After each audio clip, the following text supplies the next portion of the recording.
I'll do the injuries real quick. Kayshawn Jarrett is being treated right now, or he's in the MRI right now. They're checking his neck, going through test. Phillips had a cervical stinger, and his test came back okay. So that's good news on him. We'll get the results on Jarrett hopefully soon. Well, Jay, to finish off with 4 straight wins, 9-7 record, how happy are you with that to go out in the regular season on that type of note? I'm very happy. I'm very proud of the way this team handled, the situation that we were in. Everybody's talking about who's going to sit, who's going to rest, and all that stuff, but nobody really blinked. They just came to practice and worked, and they handled the substitution pattern, put some guys in a bind there, and we had the couple injuries to our secondary, but guys fought through it and played the game like they played all year with great passion and great energy, and got a big win against the Cowboys.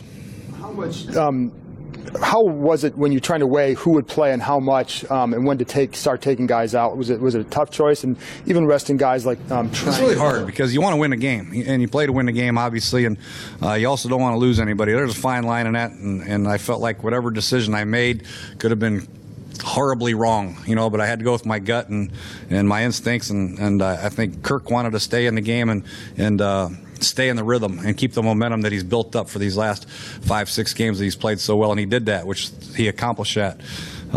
We got Kerrigan out of there, starting the third quarter, which was good, and we made some good substitutions and got some guys out of there, but the guys that did play, they finished, they played hard, and the situation about this team is we can't afford to lose anybody, let alone starter, backup, and all that stuff, but I'm proud of the way these guys came out and played and continue to compete.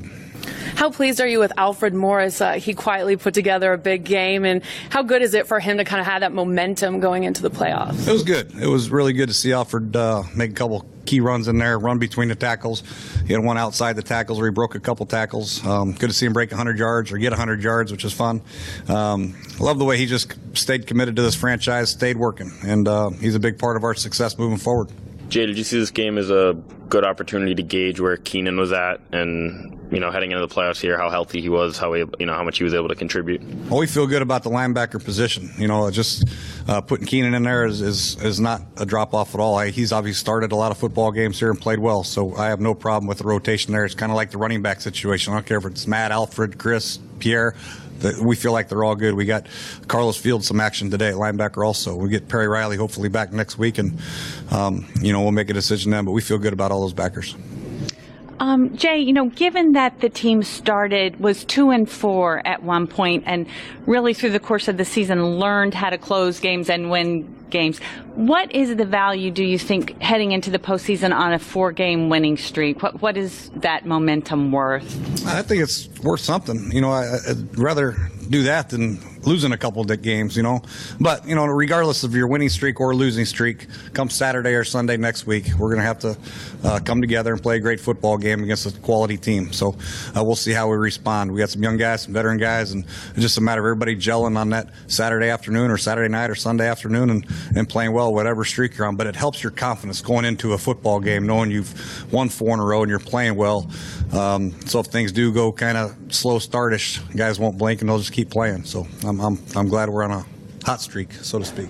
How satisfied are you with Kirk Cousins setting the single-season record after you made the decision you made to go with him as a season-long starter? I'm happy for Kirk. I think it says a lot about not only Kirk, but the entire offense. The receiving core, the offensive line especially. They gave him great protection all season. And Kirk did an excellent job of staying within himself and continuing to compete and study the game plan and making plays. He made some throws tonight that were incredible, quite frankly. The one to Crowder on the sideline on 3rd down and 10, and the one to Pierre, the go ball where he stepped up in traffic. Great throws. He's playing a lot of confidence now, and it's great to just continue to see him progress. He's got a chance to be a really good one. Jay, how do you guys go about preparing for the next opponent? Obviously, you won't know until tonight anyway. You're on the flight home. They won't know. Players get tomorrow off, and they'll come in Tuesday afternoon, and we'll get rolling, whoever it is. We'll know, obviously, Sunday night, and we'll stick with our schedule, whether it's a Saturday or a Sunday game, giving them Monday off, and then coming in Tuesday and get them rolling for the next opponent.